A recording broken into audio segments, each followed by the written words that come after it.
ஆண்டவரும் இரட்சகருமான இயேசு கிறிஸ்துவின் ஈடு இணையற்ற நாமத்தில் அன்றன்றுள்ளப்பம் வாசகர்களுக்கு எங்கள் அன்பின் வாழ்த்துக்கள்.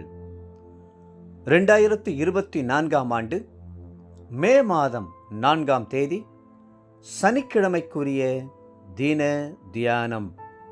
இன்றைய தலைப்பு அசைவாடும் ஆவியானவர். ஆதியாகமம் 1:2 சொல்கிறது, பூமியானது ஒழுங்கின்மையும் வெறுமையுமாய் இருந்தது, தேவ ஆவியானவர் ஜலத்தின் மேல் அசைவாடி கொண்டிருந்தார்.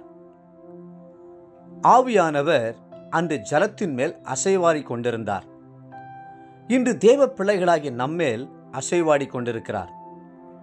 ஆவியானவர் நம்மில் அசைவாடுவதற்கு மேன்மையானதும் மகிமையானதுமான நோக்கமுண்டு. அன்று சிருஷ்டிப்பின் நாளிலே ஆவியானவர் பூமியின் மேல் அசைவாடின போது ஒன்றுமில்லாமையிலிருந்து அழகிய மலர்கள், வளமிக்க பள்ளத்தாக்குகள், செழிப்பான சமவெளிகள், பாய்ந்து ஓடுகிற ஆறுகள், மரங்கள், செடிகள், கொடிகள், பறவைகள், மிருக ஜீவன்கள் எல்லாவற்றையும் உருவாக்க அவர் வல்லமை உள்ளவராயிருந்தார்.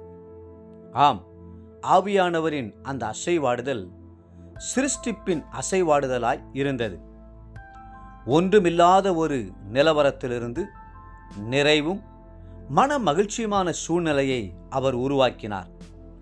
இருளின் ஆதிக்கத்தின் மத்தியில் சூரியனையும் சந்திரனையும் நட்சத்திரங்களையும் சிருஷ்டித்தார். அசைவாடுகிற ஆவியானவர் இல்லாதவைகளை இருக்கிறவைகளைப் போல அழைக்கிற தேவனாய் இருக்கிறார். ரோமர் 4:17. உங்களுடைய வாழ்க்கை ஒருவேளை ஒழுங்கீனமாகவும் நம்பிக்கையற்றதாகவும் துக்கம் நிறைந்ததாகவும் இருக்குமென்றால், இன்று ஆவியானவர் உங்கள் வாழ்க்கையில் அசைவாடி ஒழுங்கையும் அழகையும் நம்பிக்கையையும் மேன்மையாய் உண்டு பண்ண வல்லமை உள்ளவராய் இருக்கிறார். ஆம், அவர் அசைவாடுகிற ஆவியானவர் வனாந்திரத்திலே வழிகளையும் அவாந்தர வெளியிலே ஆறுகளையும் உண்டாக்குகிறவர். நீங்கள் இதை வாசித்துக் கொண்டிருக்கிற இந்த வேளையில்தானே கர்த்தருடைய ஆவியானவர் உங்கள் மேல் அசைவாடி ஏசாயா புத்தகத்தில் உங்களுக்கு ஒரு வாக்குத்தத்தத்தை கொடுக்கிறார். முந்தினவைகளை நினைக்க வேண்டாம், பூர்வமானவைகளை சிந்திக்க வேண்டாம். இதோ நான் புதிய காரியத்தை செய்கிறேன், இப்பொழுதே அது தோன்றும், நீங்கள் அதை அறியீர்களா?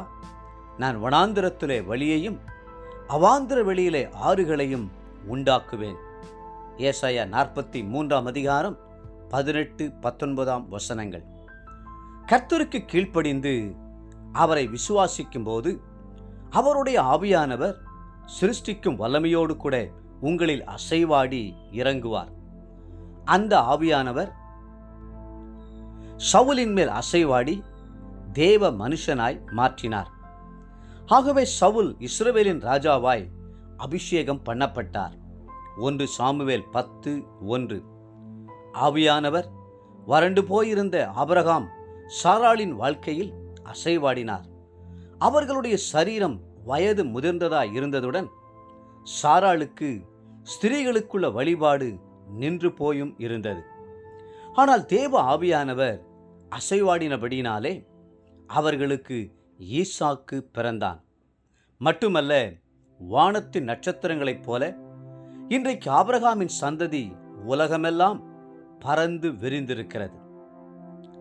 தேவ பிள்ளைகளே, அசைவாடும் ஆவியானவர் உங்களில் வல்லமையாக கிரியை செய்து குமாரனுடைய சாயலுக்கு ஒப்பாக உங்களை மறுரூபப்படுத்துவார்.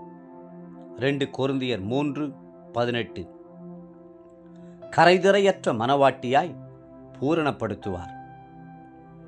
இன்றைய நினைவிற்கு எசேக்கியேல் 37ஆம் அதிகாரம் 4-5 வசனங்கள். கர்த்தருடைய வார்த்தையை கேளுங்கள், இதோ நான் உங்களுக்குள் ஆவியை பிரவேசிக்க பண்ணுவேன், அப்பொழுது உயிரடைவீர்கள். இன்றைய வேத வாசிப்பு காலை 1 ராஜாக்கள் 16, 17 மற்றும் 18 அதிகாரங்கள், மாலை லூக்கா 22ஆம் அதிகாரம் 47 71 முடிய. அன்புக்குரிய அன்றன்றுள்ளப்பம் வாசகர்களே, மீண்டும் உங்களை வாழ்த்துகிறோம். அசைவாடுகிற ஆவியானவர் உங்கள் வாழ்க்கையில் சகலத்தையும் உருவாக்கி அவர்தாமே உங்களை ஆசீர்வதித்து மென்மேலும் உயர்த்துவாராக. ஆமென். ஆம்.